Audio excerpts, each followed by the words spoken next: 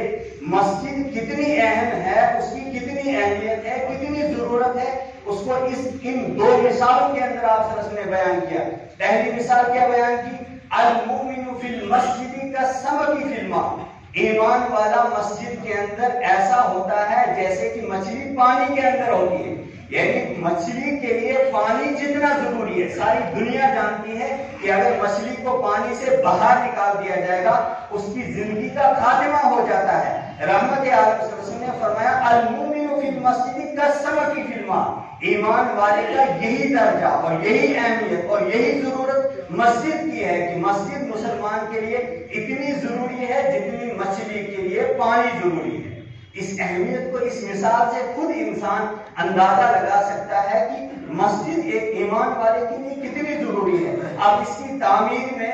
حصہ نہ لینا اور اس کی کوشش نہ کرنا بلکہ رکاوٹیں پیدا کرنا، یہ کتنی بدقسمتی ہے، یہ کتنا انسان وہ بدقسمت انسان ہے جو اللہ کے گھر کی تعمیر کے بارے میں سوچتا بھی نہیں ہے اور کوشش بھی نہیں کرتا ہے، اور سارا سرمایہ اللہ تعالیٰ نے دیا ہے، خرچ کرنا پھر کہاں ہے؟ جب اللہ کے گھر میں خرچ نہیں کرے گا کہاں کرے گا؟ قرآن پاک نے بیان کیا کعبۃ اللہ کے بارے میں، فرمایا اذ یرفع ابراہیم القواعد من البیت واسماعیل،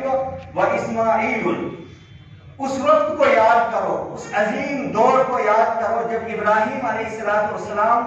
کعبۃ اللہ کی بنیاد اٹھا رہے ہیں اور ان کے ساتھ ان کے بیٹے بھی ان کا ساتھ دے رہے تھے، حضرت اسماعیل علیہ السلام، اور اس کے بعد کیا کہہ رہے تھے، ربنا تقبل منا انک انت السمیع العلیم، اے اللہ جو خدمت ہم تیرے گھر کے لیے کر رہے ہیں اس ہماری خدمت کو قبول فرماؤ۔ تحویل قبلہ کے بارے میں محدثین نے اور مفسرین نے کچھ باتیں لکھی ہیں، پس منظر لکھا ہے کہ کعبۃ اللہ کا رخ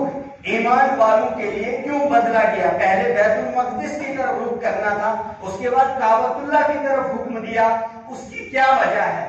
وجوہات بہت ساری بیان کی، ان میں سے دو وجہ یہ بیان کی کہ کعبہ کو، اللہ کے گھر کو 5 نبیوں نے تعمیر کروایا ہے، اس وجہ سے اللہ تعالیٰ نے حکم دیا کہ کعبۃ اللہ کی طرف آپ رخ کرو، اور ایک وجہ یہ بیان کی جاتی ہے کہ رحمت عالم صلی اللہ علیہ وسلم کو کعبۃ اللہ سے بہت زیادہ محبت تھی، اس محبت کا اظہار رحمت عالم صلی اللہ علیہ وسلم نے اس وقت فرمایا تھا جب مکہ المکرمہ سے رحمت عالم صلی اللہ علیہ وسلم ہجرت کے لیے نکلے تھے اور ایک ایسے مقام پر پہنچے تھے جہاں پر کعبۃ اللہ آخری بار نظر آتا ہے، اس کے بعد کعبۃ اللہ اوجل ہو جاتا ہے، مکہ المکرمہ آنکھوں سے اوجل ہو جاتی ہے۔ اس وقت رحمت عالم صلی اللہ علیہ وسلم نے مکہ المکرمہ کی طرف رخ کر کے یہ فرمایا تھا کہ اے مکہ، تیرے اندر اللہ کا گھر بنا ہوا ہے، مجھے تجھ سے اتنی محبت تھی، میں کبھی بھی تجھے چھوڑ نہیں سکتا تھا، لیکن مکہ والوں نے مجھے اتنا تنگ اور پریشان کر دیا، مجھے آج اس کعبۃ اللہ کو چھوڑنا پڑا۔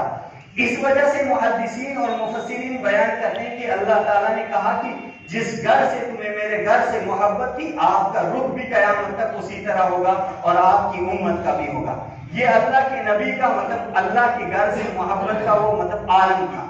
اس کے بعد مسجد کی عظمت اور اس کی فضیلت اور اس کی اہمیت اور کتنی مساجد انسان کے لیے ضروری ہیں۔ جب رحمت عالم صلی اللہ علیہ وسلم مکہ المکرمہ سے نکلے، مدینہ المنورہ سے پہلے ایک بستی آتی ہے جس بستی کا نام قبا والی بستی ہے۔ قبا میں جب پہنچتے ہیں رحمت عالم صلی اللہ علیہ وسلم صرف 3 دن یا 4 دن، ایک روایت کے مطابق 3 دن اور دوسری روایت کے مطابق 4 دن وہاں آرام کرتے ہیں، صرف 4 دن کے لیے وہاں ٹھہرتے ہیں۔ تو رحمت عالم صلی اللہ علیہ وسلم صرف 3 دن یا 4 دن کے اندر مسجد قبا کو تعمیر کروایا، اور یہ بھی ثابت ہے کہ رحمت عالم صلی اللہ علیہ وسلم نے مسجد قبا کا پہلا پتھر خود اپنے دست مبارک سے رکھا، گویا کہ 3 دن کے اندر اس اہمیت کو امت کے لیے واضح کر دیا کہ مسجد اتنی ضروری ہے، اگر 3 دن آپ کو کہیں رہنا پڑے گا وہاں بھی آپ کے لیے مسجد ضروری ہے۔ اور اسلام کی سب سے پہلی مسجد جو رحمت عالم صلی اللہ علیہ وسلم نے تعمیر فرمائی وہ مسجد قبا، مسجد نبوی سے تقریباً 3-4